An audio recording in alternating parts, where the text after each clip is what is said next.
Hi everyone, this is Ben Goodrich, and this is the video for 4065 week 6.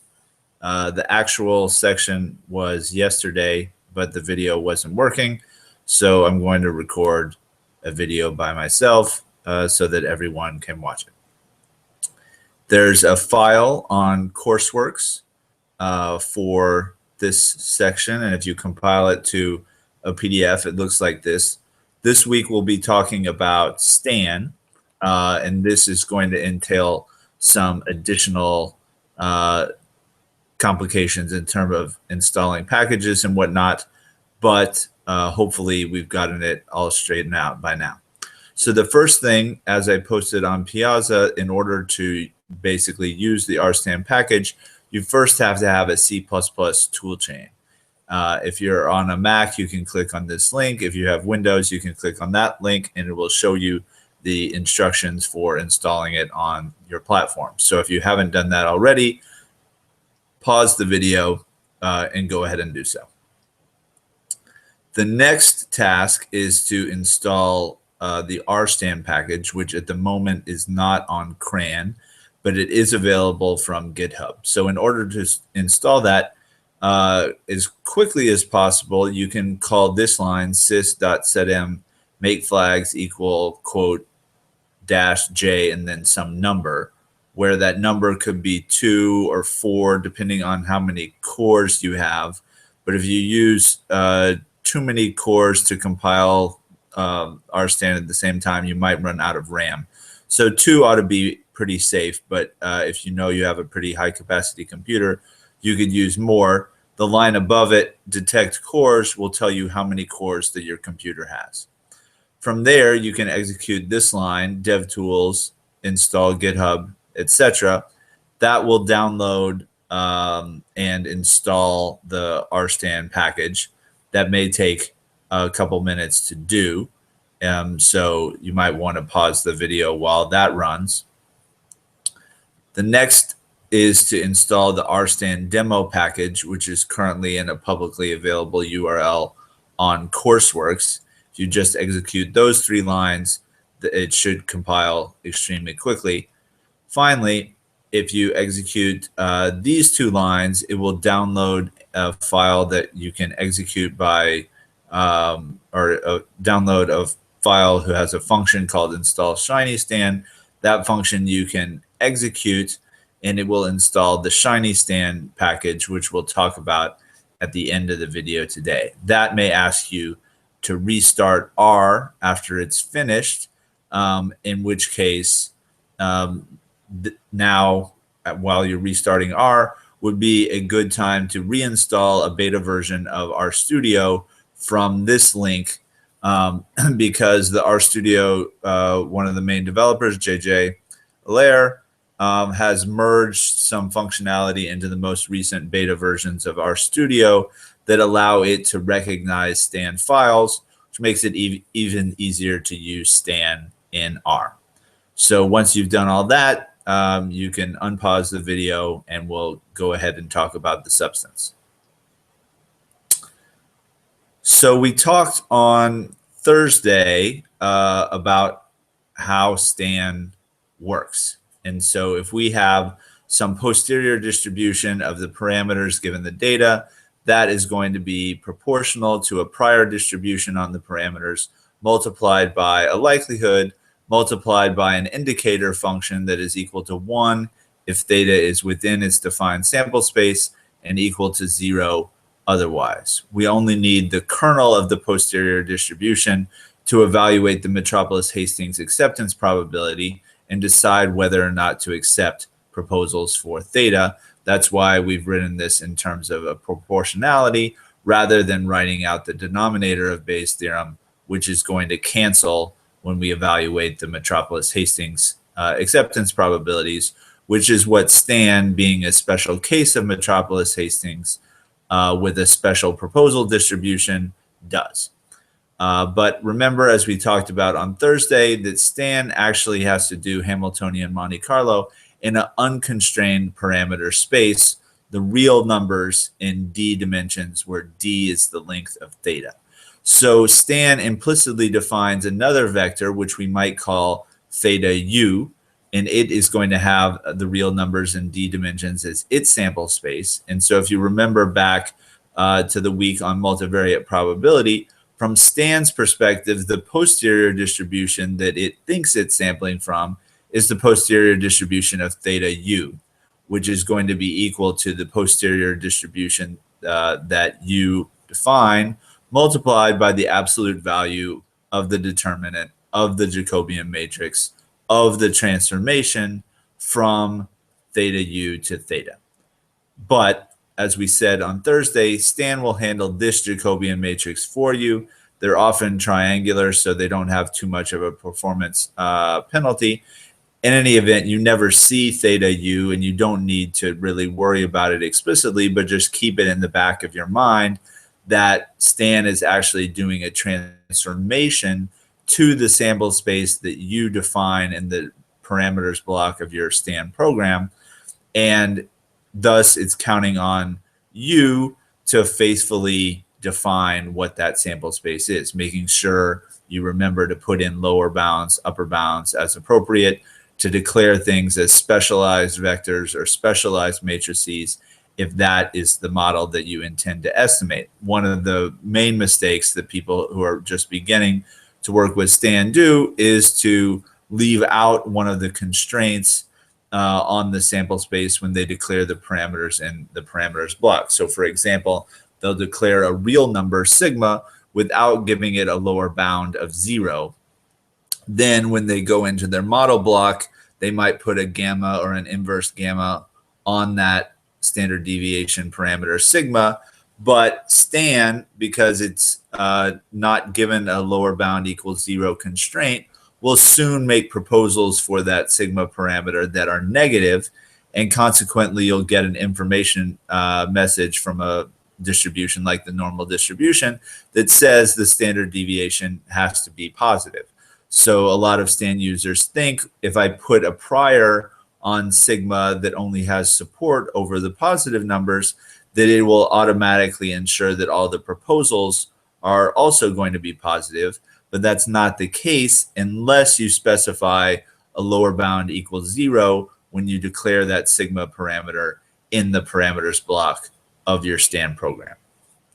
In addition, Stan, like most numerical approaches to Metropolis Hastings sampling, will utilize the logarithm of the posterior distribution. So if we convert the posterior distribution we're trying to sample from into log form, we have the log of the posterior distribution in the unconstrained space is proportional to the logarithm of the absolute value of the determinant of the Jacobian matrix of the transformation from theta u to theta, plus the logarithm of our prior, which may in turn be the logarithm of this, or the sum of logarithms for several priors, if we think the elements of theta are independent of each other, or we specify our prior in a hierarchical fashion where one element of theta depends on another element of theta, plus the logarithm of the likelihood, again, that in principle could be specified in chunks of observations by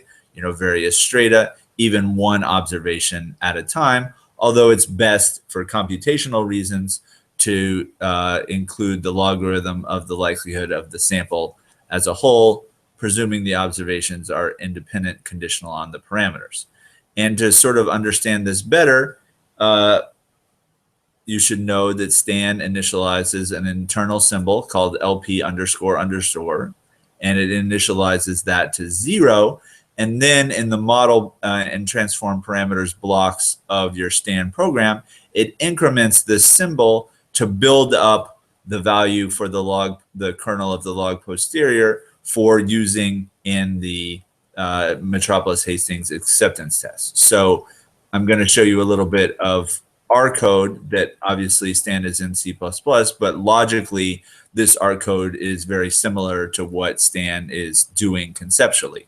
So it has a symbol LP underscore underscore that it first initializes to 0, and then it's going to increment LP by the logarithm of the absolute value of the determinant of the Jacobian matrix of the transformation from the unconstrained space to the constrained space.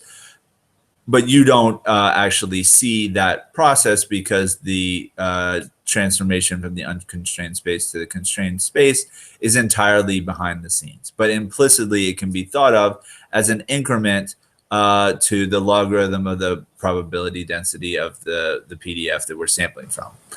Next, it increments LP by the logarithm kernel for your prior distribution. And so this is something that's user defined, typically in the model block of your STAND program, using sampling statements. Those are the ones that have the tilde embedded in them, or it can be done, so to speak, manually using the increment log prob function. You could implement any prior distribution that you want. Next, although addition is commutative, so you could actually do this in either order, it increments the log LP __ symbol by the log likelihood of the data conditional on the parameters. Again, that could be a sampling statement or an increment log prob statement. In any event, by the time it's done with those three steps, it's built up the log posterior kernel and can use that to evaluate whether a proposal, how much probability to accept that proposal with in a Metropolis Hastings test. Now, as I was mentioning before, it's often good computationally to add to the log posterior distribution in batches of conditionally independent elements and to make those batches as large as you can. So in the case of a prior, we could put a prior on the first element of theta and then a prior on the second element of theta given the first, and all the way down to the prior on the dth element of theta given all the elements of theta between that. That is legal in STAN, although if it's possible to build up your prior in fewer steps than this, it's going to be more computationally efficient. And the reason why that's true goes back to the auto differentiation mechanism that we talked about on Thursday. Basically, auto differentiation is where a lot of the time in STAN is consumed, because it has to take the derivatives of all these things, line up all these partial derivatives in the correct form in order for it to evaluate the chain rule. And particularly for a likelihood, but to some extent also with the prior, if you go through and put a prior or calculate a likelihood contribution on each particular element, then STAN has to allocate memory to hold all these partial derivatives each time you make a sampling statement or use the increment log prob function. And allocating memory is a relatively slow part of this process. However, for a likelihood, if you can use or include all the observations in your sample at once, assuming they're conditionally independent given the parameters, then STAN knows that the partial derivative of a sum, in this case a log likelihood, is going to be equal to the sum of the partial derivatives. And so as it's going through the n observations that you have in your sample, it only has to allocate a set of memory once to hold those derivatives, and inside the distribution functions in STAN, or at least many of them, it can add the partial derivatives up because it knows that the partial derivative of a sum is going to be equal to the sum of the partial derivatives. So rather than having to do n memory allocations to handle that log likelihood, it only has to do one memory allocation and just keep adding to it. And that is something that can lead to, if you take advantage of it, much faster execution of your STAN program. And as I was just referring to, STAN has a lot of distributions that are already implemented. And if that distribution is the one that you want to use, there's no reason why you would want to reinvent the wheel by implementing it yourself. The STAN functions will often have some optimizations to make them be either more numerically stable or faster or both. So the typical form of a sampling statement would look like this. You have some object, in this case y is typical for a likelihood, a tilde indicating this is a sampling statement, the name of some distribution like normal or gamma, something like that, and any parameters that are necessary to evaluate that distribution, which we'll just call an object called parameters, assuming actually that's a legal word for an object in Stand, but you get the idea. And then for priors, we would be doing pretty much the same thing. Whatever are the parameters to the left of a tilde sign, the name of some distribution, and then whatever hyperparameters are necessary to evaluate those priors, which could be declared in the data block of a Stand program, or hyperparameters can be other unknowns that you're going to put hyperpriors on. We'll talk more about hierarchical models after spring break, but you shouldn't feel limited to the distributions that are currently included in Stand, because you can implicitly increment the LP underscore underscore symbol yourself using the increment log prob function. So if you have a statement like that in the model block of your Stand program, you know, some expression involving data, involving parameters, whatever it may be, if you call that inside increment log prob, it will tack that contribution on to the log posterior distribution when evaluating the proposals in the Metropolis Hastings acceptance probability. So remember, Stan is working with the logarithm of the posterior distribution. So your increments to that need to be in log terms rather than in multiplicative terms.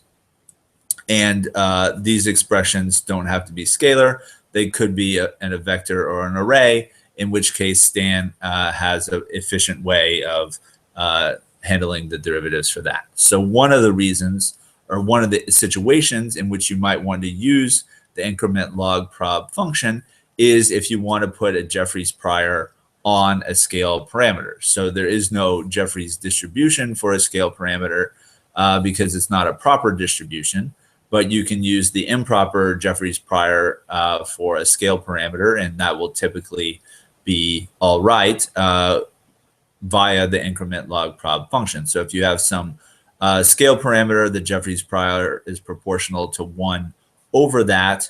In log terms, the logarithm of 1 over a scale parameter is going to be negative of the logarithm of that scale parameter. And if we increment LP underscore underscore by that amount, then we've expressed the fact that we want to have a Jeffreys prior on this scale parameter. But the only time where you are forced to use the increment log prob construction is when you put a prior on some nonlinear transformation of something declared in the parameters block. So if you choose to do that, Stan will give you a warning when it detects some of those transformations, although Stan can't quite figure it out when some transformations are not nonlinear.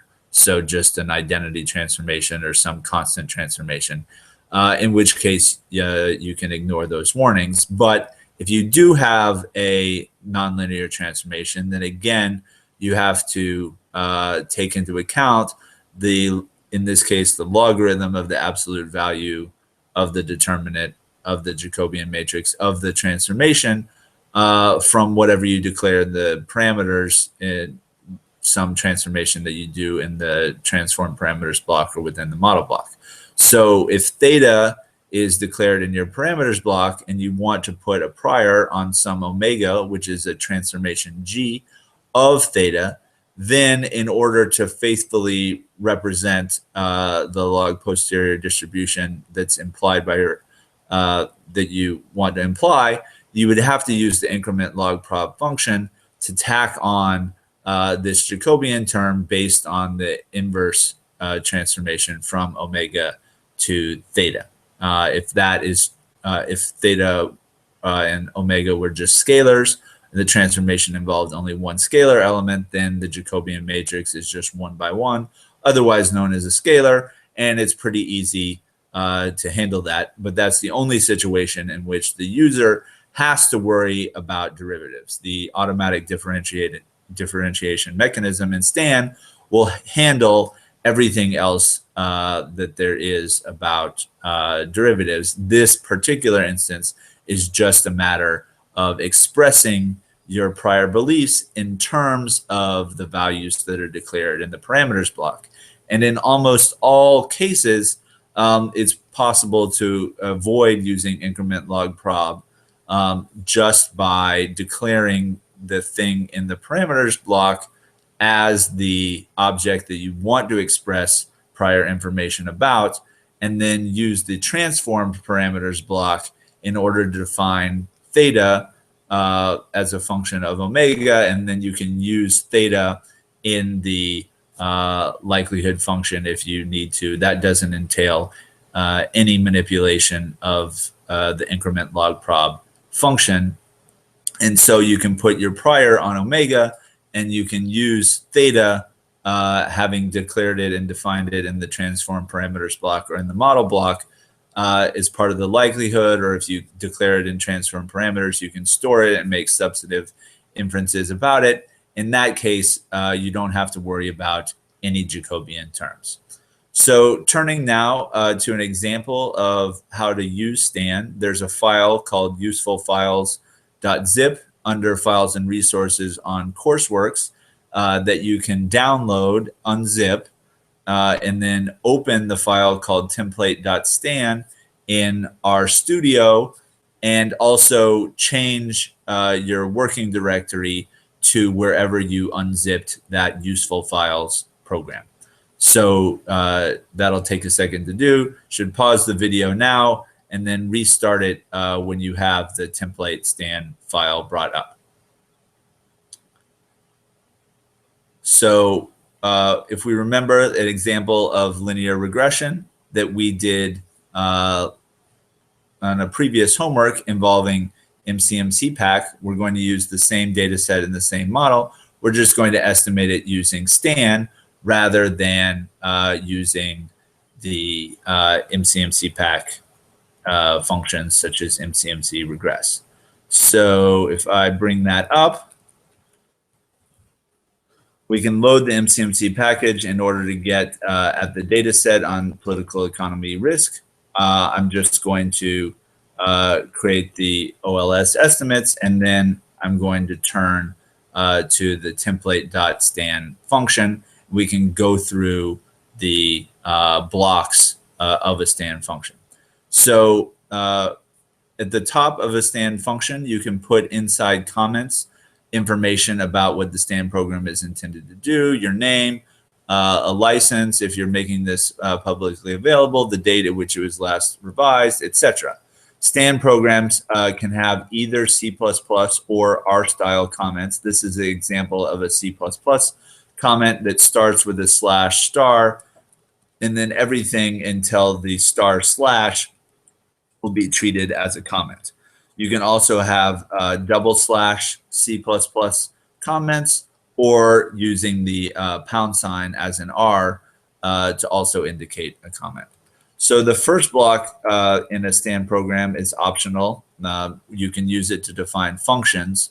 I said some reasons why that was important on Thursday, and later we'll talk about this function. But first, I want to skip past it to the data block.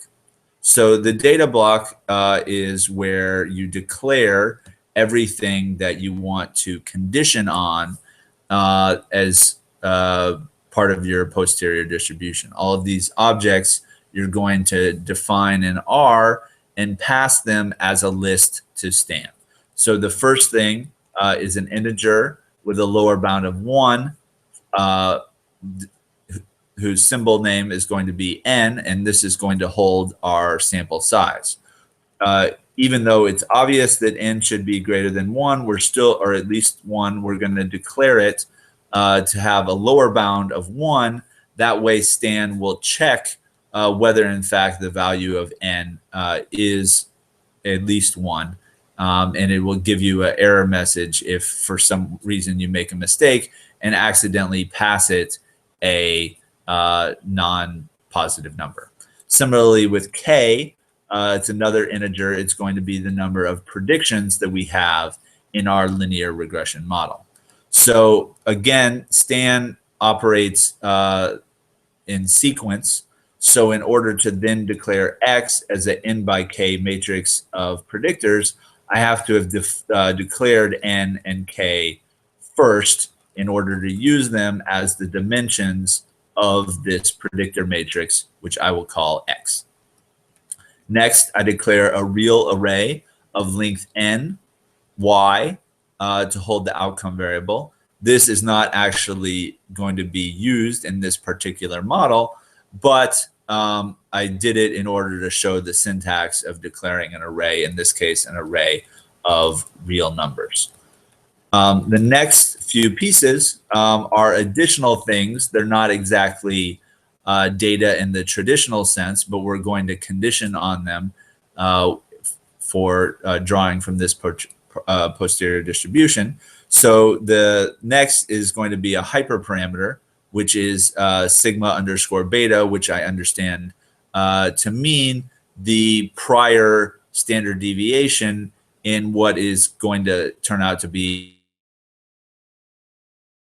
in coefficients beta.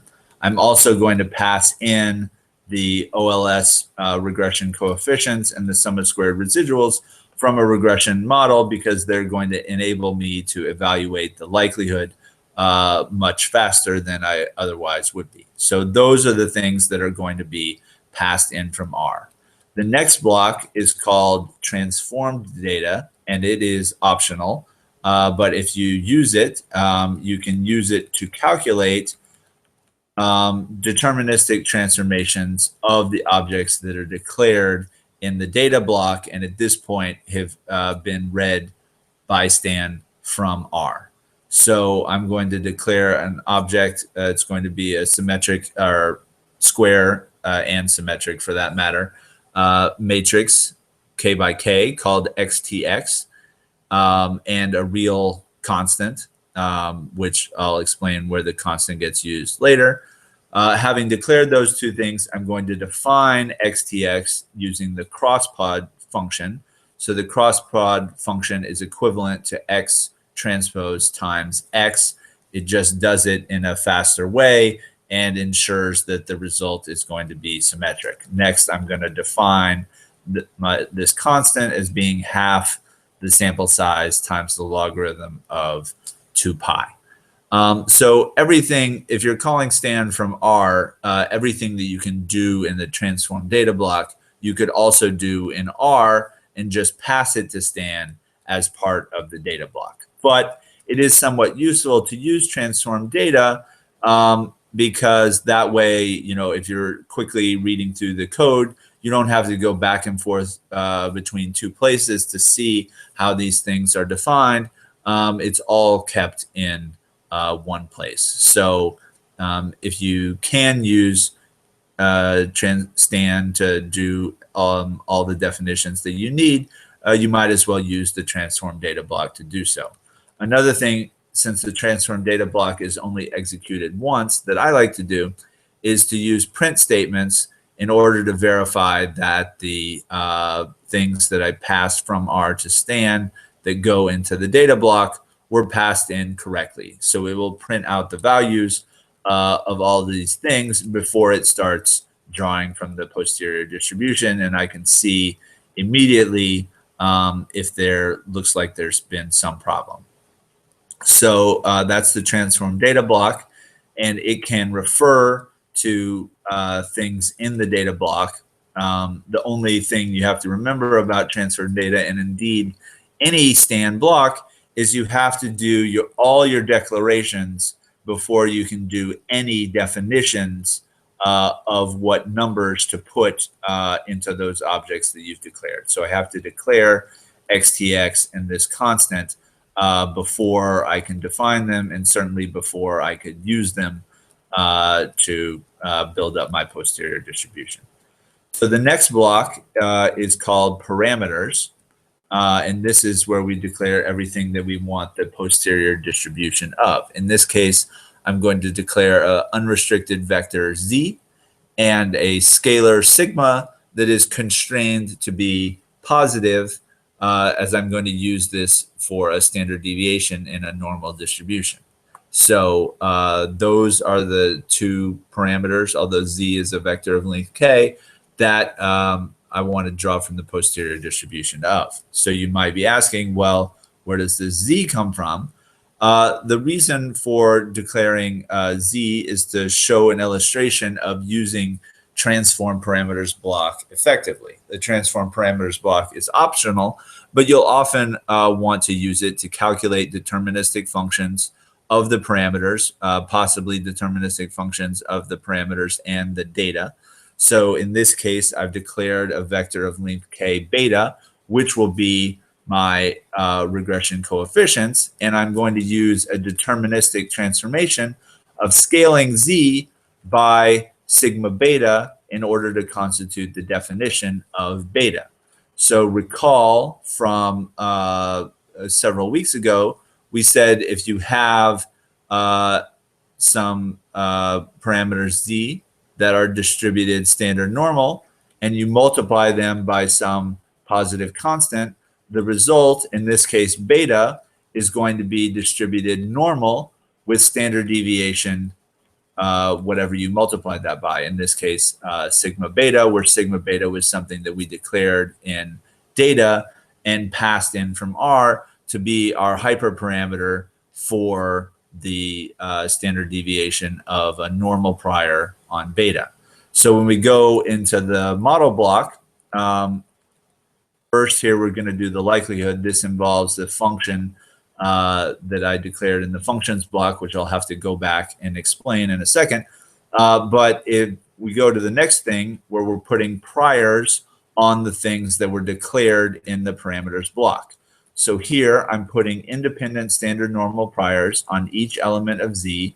Stan, when you put a vector on the left-hand side of a sampling statement, will recognize that those elements are assumed to be conditionally independent, and will sum the logarithm of the prior kernel over those elements and tack that on to the log posterior distribution. So here, by putting standard normal priors independently on the elements of z, that implies a normal prior distribution on the beta vector where the elements are independent, conditional on sigma beta. So beta, each of those elements will have implicitly a normal distribution with expectation 0 and standard deviation sigma beta. So by putting a prior on z, I've implied a prior distribution for beta. Whenever you do that, you want to put a comment indicating what has been implied so you don't forget. Now you might be asking, well, why do we do that indirect route? Why don't we just declare beta as our parameter and put a prior directly on it? We'll talk about this a little bit more on Tuesday, but often there's reasons for computationally, while this construction of putting indirect priors is going to be computationally more efficient when estimating the posterior distribution of something with STAN. It is something that is a little bit unique to Hamiltonian Monte Carlo, so we'll spend a lot of time talking about it on Tuesday. For now, I just want to show you an example of how to do so. Similarly, I want to show you an example of how to use or implement a Jeffreys prior on the standard deviation of the errors that goes into your normal likelihood. As I said before, I use the increment log prob function at negative log sigma in order to use the improper Jeffreys prior to tack that on to the log posterior kernel when evaluating the Metropolis Hastings acceptance probabilities. So to go back to this likelihood, here I'm using a function that I defined in the functions block to implement that likelihood. So let's go back to that now.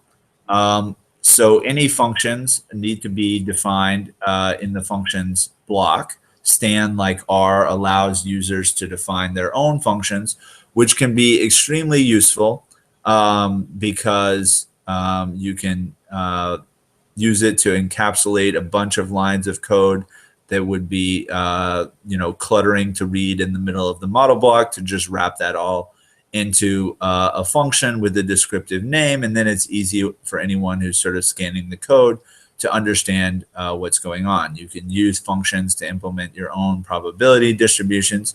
You can use them for a variety of reasons, among which they can be exported into the R workspace and tested, so that you have some indication that your functions are doing the right thing before you go on to sample from the posterior distribution. So this function that I've defined here, called MBN OLS LP, is a likelihood function. It uses the result in chapter 3 of Lancaster, where we can express the normal likelihood using the OLS estimates, essentially like sufficient statistics. So what this MBN OLS function is going to do is something equivalent to the stand statement Y is distributed normal with mean vector X times beta and standard deviation sigma. However, in stand, that would entail each leapfrog step of every iteration multiplying X by a coefficient vector beta, and it would have to keep track of N by K partial derivatives and allocate memory for that every leapfrog, and destroy the memory that was allocated every leapfrog, etc. That would result in slightly, in this case, slower code, because our X matrix is not going to be that big. But if N were extremely large, or if X had a lot of columns, it had a sparse structure because you have a lot of binary variables in your predictor matrix, etc., the approach that I'm going to take here is actually going to be a lot faster. And so if you recall from chapter 3 of Lancaster, we can express that likelihood relative to the OLS estimates. We learned that the OLS estimates minimize the sum of squared residuals, and that which minimizes the sum of squared residuals maximizes the log likelihood of the data because the sum of squared residuals appears in the numerator of the logarithm of the multivariate normal distribution. So because that is going to be maximized by the OLS parameters estimates, you can see or calculate how the log likelihood would differ at some other values of the parameters, beta and sigma, just by calculating how much the sum of squared residuals increases as a result of using the beta coefficient vector rather than the B coefficient vector, which we calculated in R and passed to the data block. So this quad form is basically where most of the action happens. We have what's known as a matrix quadratic form, where the transpose of beta minus B is multiplied by some middle matrix. In this case, the middle matrix is going to be X transpose times X, and then is post multiplied by a vector, the same vector, beta minus B. And this particular function, in terms of its derivatives and all that, has been optimized a lot in STAN. But you can see why it would be more efficient, because the middle matrix is only going to be K by K. So it's a vector times a K by K matrix times a K vector again. It doesn't involve anything of order n, the number of observations. And so if we had millions of observations, but only, let's say, 20 predictors, then this would involve a 20 by 20 matrix instead of a million by 20 X matrix, and it can be calculated once in transform data, and then we don't have to reevaluate that every iteration. There's some other stuff going on in this expression. You need to divide by the square of sigma, and then other stuff that goes into the multivariate normal distribution when parameterized this way. The constant is essentially irrelevant for evaluating whether a proposal is accepted or not. But if you want to check that it's working correctly, you need to pass in 0.5 times the sample size times the logarithm of 2 pi in order to make it come out right. So now I'm going to show you how you can check to make sure that your functions are working correctly. So I've defined my OLS estimates in R. There's a number of other things that we need to collect from that in order to pass it to Stan. So the model matrix function is extremely useful. It can either take a fitted model object here called OLS, or a model frame, or it can take a formula and a data set. In any event, it will generate a matrix of predictors that corresponds to that fitted model. So here we're going to see we have a 62 by 13 predictor matrix that corresponds to this model that I estimated for the premium of the on the black market of the currency as a function of everything in the data set except the country's name. So then I'm going to pull out N and K, which are 62 and 13 respectively. Those are going to be the dimensions of an X matrix that I need to pass to Stan. I'm going to collect a vector for the outcome variable that's given in that data set, and tally up the two pieces of the OLS estimates that we're actually going to need. So at this point, we have everything ready in order to test to make sure our MVN OLS LP function that we defined in our Stan program is working correctly. So in order to do that, we load the Stan package and use the testify function to make these functions available in R for testing. To do that, we have to parse the Stan program into a C++ program in order for it to do its thing. The parser function is known as stanc. It's a function in the RStand package. You just pass it the name of the Stan program that you're interested in. In this case, the template Stan function that we've been discussing for the past 15 minutes or so. So I pipe that line into R. It's going to take a second. It's probably going to output some warning messages that you can basically ignore.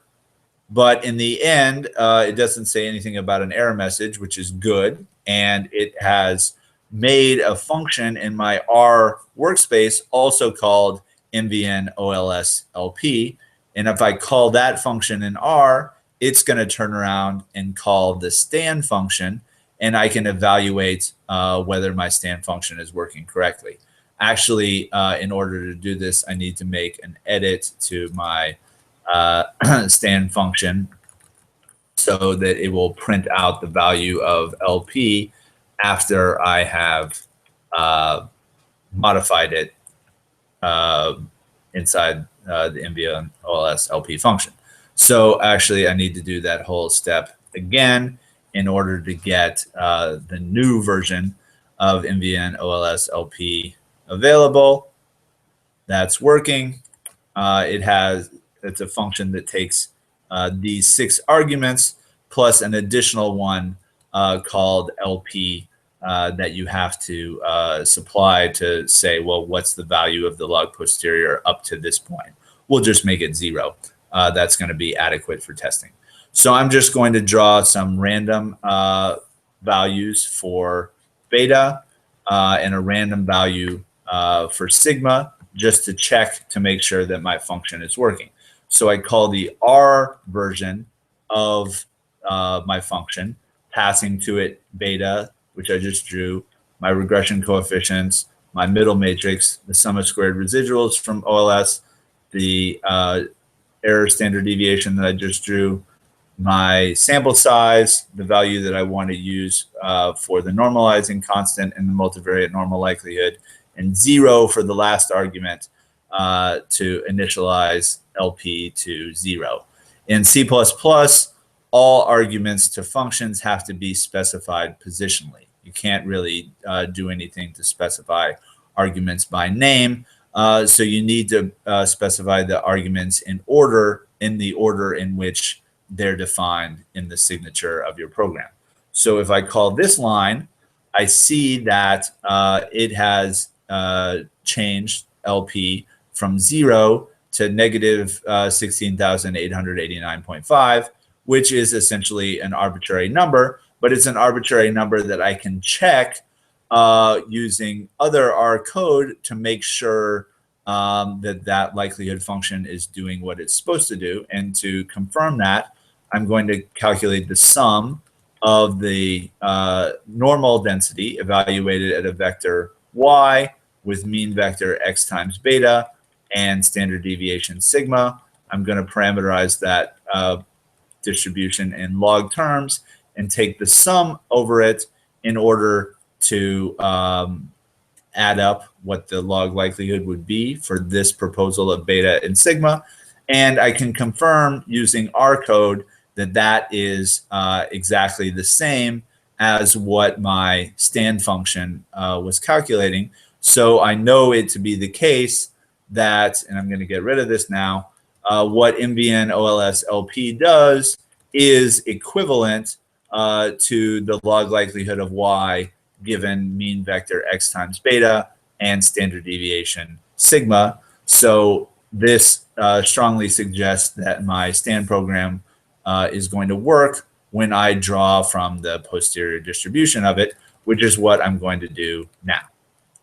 So in order to use the stand function in the RStand package, I have to gather together everything that I want to pass that I've declared in the data block of my stand program as an R list. It needs to be a named list where the names of the list elements correspond to the symbols that I've declared in the data block of my stand program. So N and K and X and all this. I'm going to set this hyperparameter for the standard deviation of the prior, or the implicit prior, on the beta coefficients to be 10, which is pretty simple, but it's definitely only a weakly informative prior. So I will send that into R, and then I can call the stand function, again passing the name, the file name of the stand program that I want to use to draw from the posterior distribution. I specify a data argument to be this list that I just created, and this refresh thing is only to print up a progress indicator. So the longest part of this in simple models is the amount of time it takes to compile the C++ code into an executable. But once it does that, then the stand function will quickly draw from this posterior distribution. You can see on my computer, it takes about 0.6 seconds to obtain 2,000 draws, of which half are thrown away as warm up, as we talked a little bit about this past week. So we can now use the print function in order to see an overview of the output that we might be interested in. Here, I'm going to specify that I'm interested in beta, sigma, log prior, which I'll have to go back and talk about it, and the symbol LP underscore underscore. So remember, we define the parameters as being Z and sigma, but we're not really interested in Z per se. We only did it for computational reasons. We're interested in the transform parameter beta, so I didn't include the Z in this list of parameters that I'm interested in. I'll just round these to 1 digit, which is probably too small, but does make it a little bit easier to read. These are the regression coefficients for the 13 predictors in my X matrix, the error standard deviation sigma, and LP underscore underscore, etc. So you can see the mean, you can see the standard deviation, you can see the 95% interval, you can see the interquartile range, the median, etc. Those are all displayed in this overview. These last couple columns, N, F, and R hat, are things that we're going to talk about next week, so you don't need to worry too much about them now. Just to jump back to my stand program to explain where this log prior business comes from. So that's here. If we go to the generated quantities block of my stand program, which is actually executed even after it's done sampling from the posterior distribution. We mentioned this on Thursday, but didn't have time to go into too much detail about it. Generated quantities is where you can calculate interesting functions of parameters that don't necessarily go into the likelihood, or you can use it to draw from the posterior predictive distribution and then maybe calculate some functions of that. So here I'm going to declare two objects. The first is a scalar called log prior, and I'm going to define that as just the accumulation of my prior distribution, so I can compare that to the contribution of the log likelihood. You're not allowed to use sampling statements in the generated quantities block, so I have to use an assignment statement and the normal log function in order to re-express my standard normal prior on Z. So this function works like the denorm function does in R if you call it with log equal true, and my Jeffreys prior on the error standard deviation. So those are the contributions of the prior in logarithm form to the log posterior. And then I'm going to fill y tilde with draws from the posterior predictive distribution for each of the observations in my sample. Here, I make another block, which immediately after any block, you can do more declarations. So I'm going to declare a vector mu and define that as being x times beta. The reason why I use a local block inside generated quantities is in order to prevent Stan from storing mu, which I'm not too interested in intrinsically. And if I wanted to recreate it in R, I could easily do it with the draws from the marginal distribution of beta. But I need mu in order to do this loop. And in this case, you actually do need to do a loop of the n elements in the data set, where I draw from a normal distribution with mean vector the nth element of mu and standard deviation sigma. So that will create draws from the posterior predictive distribution of the outcome for each of the observations in the sample. And because y tilde is declared outside the local block, it will actually store those and make them available in R. So to show you how you can work with that, you can use the extract function. So that is called on the stand fit object that is returned by the stand function. Again, you can specify what parameters you're interested in. In this case, I'm interested in y tilde. The extract function in this case returns a list of length 1 because I'm only interested in one set of parameters, y tilde. So I'll just extract that first element in order to obtain a matrix of draws from the posterior predictive distribution. So I have 4,000 draws from the posterior distribution and 62 observations in my sample. And that comes out to a 4,000 by 62 matrix, where each column is going to be draws from the posterior predictive distribution that correspond to that observation from the sample. So one of the things that we can do is we can subtract from each, that's not going to be right. Should change this to the sweep over the columns of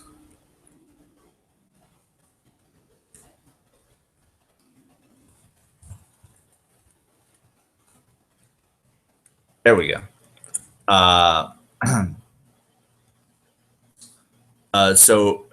To subtract the true observed value of y from each of these posterior predictive distributions, and we get a matrix of errors that are discrepancies between the observed values of y and the values of y that come from our posterior predictive distribution. And we can make a plot of the histogram of those, which in this case is going to look essentially like a normal distribution. And if it looked anything like anything other than a normal distribution, we'd be concerned about whether our model were fitting the data.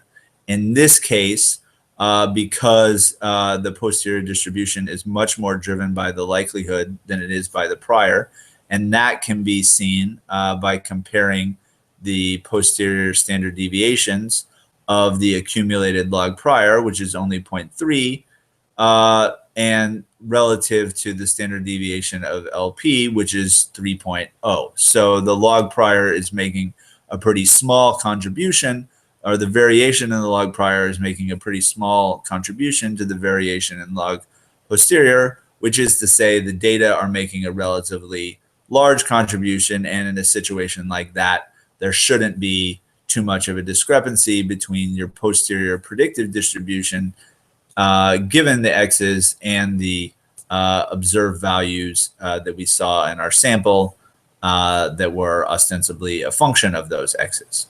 So we'll talk more about posterior predictive checks in a couple of weeks, but this is just an example of how easy that is to do with STAN. So continuing on, actually that's basically the end of the example of this linear regression.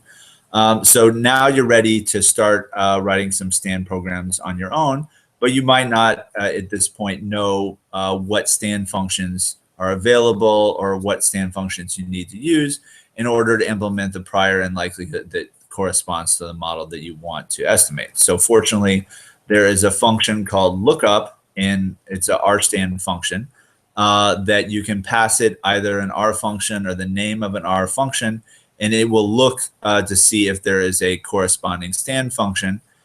So in this case, I'm actually going to pass it the symbol tilde, and it will gather all the sampling statements for distributions that are defined in STAN. I'm only looking at the first 6 of them here, but there's something like 65, although some of them are variations on the same theme. So if I wanted to do a logit model with STAN, I might look at this and see, okay, it has the Bernoulli distribution, it has the binomial distribution. And then it also says what are the arguments to that sampling statement. And perhaps most importantly, it says what is the page number on the STAN, in the most current version of the STAN manual that says where this function is defined, and it gives some more descriptions about it, so you can know what functions to use. So if you knew that you needed, let's say, the binomial distribution in order to estimate a model with a binomial likelihood, you could look up the name of the corresponding R function, dbinom, and it will tell you the STAN functions that correspond to that, either Bernoulli or binomial, Bernoulli just being a special case of binomial. So you can use the lookup function to sort of map from a language that you know pretty well, R, to a language that you're still only learning. And even after you've learned STAN for a long time, you'll still sometimes forget what some of the argument names are. And it's helpful to have this function that will allow you to translate from R to STAN, etc. So the last thing I want to do is talk a little bit about a R package that Jonah Gabry and some of his collaborators have developed called ShinyStand. So that can be loaded. That was one of the things that you needed to install at the beginning of the video, and then you can call this with a an object that is created by STAN, or sometimes other packages that do MCMC. In this case, I'm just going to launch the demo. And I'm going to choose one here, but in general, I could have called this with launch ShinyStand of the posterior distribution that I just drew from in my for the political economy risk. So let's say that was.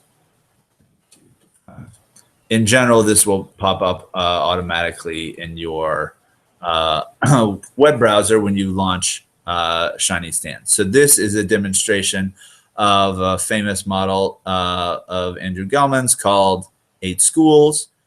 Here you can see credible intervals. By default, it's the 50% is in this dark line.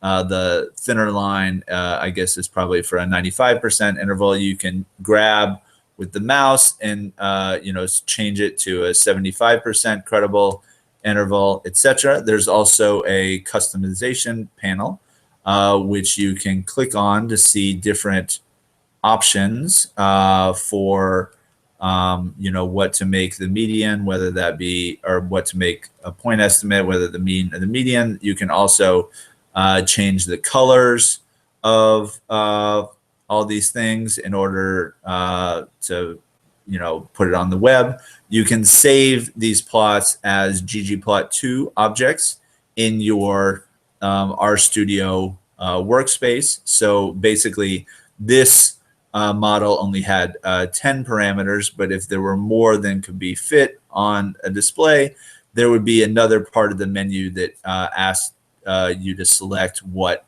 parameters you're interested in showing.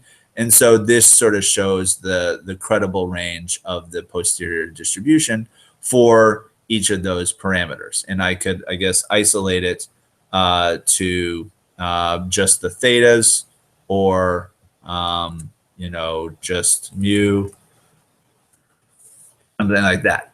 You can click on posterior summary statistics and see something that is very similar to what we saw before. You can select the number of decimal places. So this shows you the mean and the standard deviation and the quantiles, etc. for each of those parameters. You could search in the search box to limit the parameters you're interested in seeing. You can choose what columns to show here by clicking the check boxes. Jonah has also implemented a glossary so you can see what each of these terms mean. In this case, we haven't talked about any of these in class, so I'm not going to dwell on them now. We'll talk about them next week, but they're there in case you forget what they mean.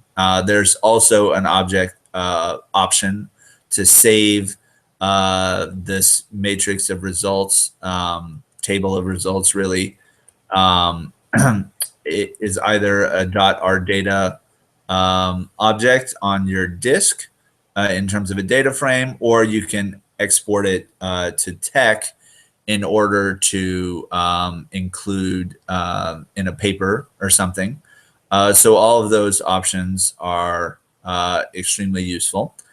There's more, ton more. You can click various diagnostics. Again, we have not really talked about much of these before. We did mention a little bit that the parameters that come from Markov chain Monte Carlo draws are not independent of each other. In fact, they can be highly correlated.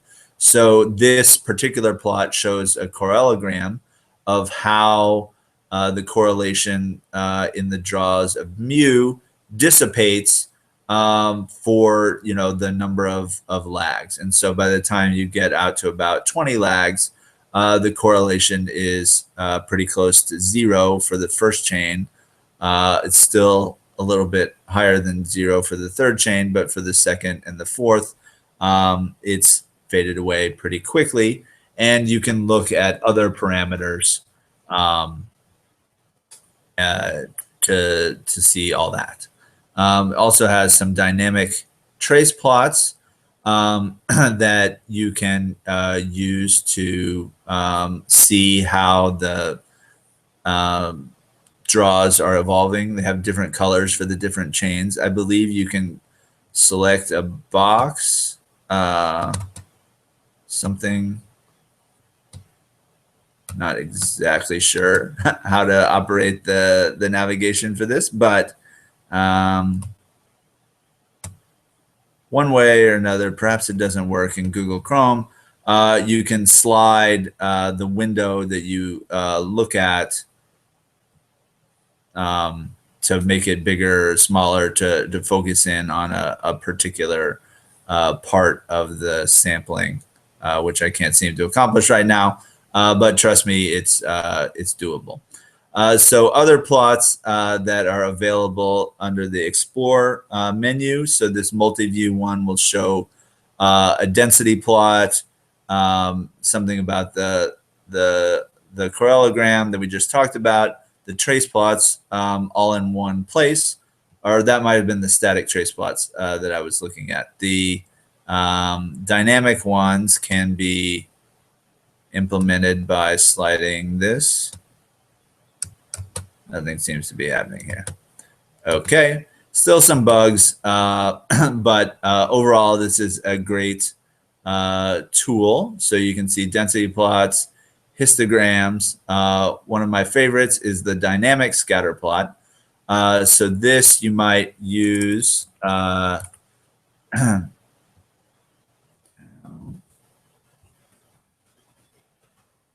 to bring up a plot. Usually when we do these things, you want to put the log posterior LP underscore underscore on the Z-axis and maybe a couple parameters on the X and Y axes to see the shape of the posterior distribution. You can grab this with your mouse and turn it around. You can scroll or slide in and out in order to make it bigger or smaller. And so here we can see the curvature of the posterior distribution. And in this case, it happens to be pretty steeply curved at small elements of tau, which was it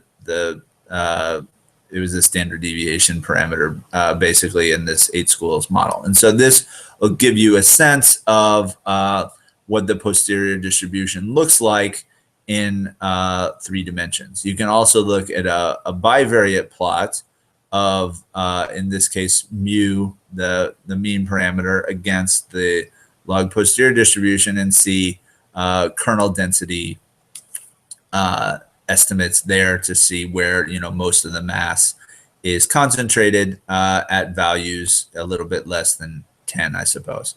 Also indicated up here by the mean function. So those are the main features of the ShinyStand interface. There's some more things.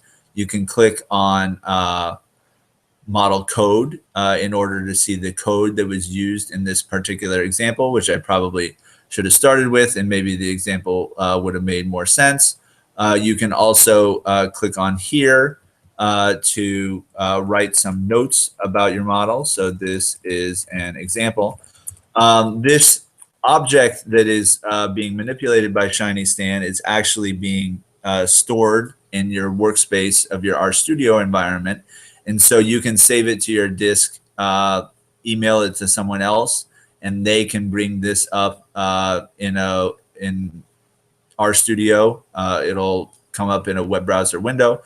Jonah is even working on a Shiny Apps website where you can upload a thing very similar to this to the Shiny Apps website and then just send the link to anyone. It can be password protected, or you can make it open to the public, and they could just look at your results and your notes and your code and everything from a web interface, and they don't even have to have R installed in order to do that. And you can save those as part of your object, etc.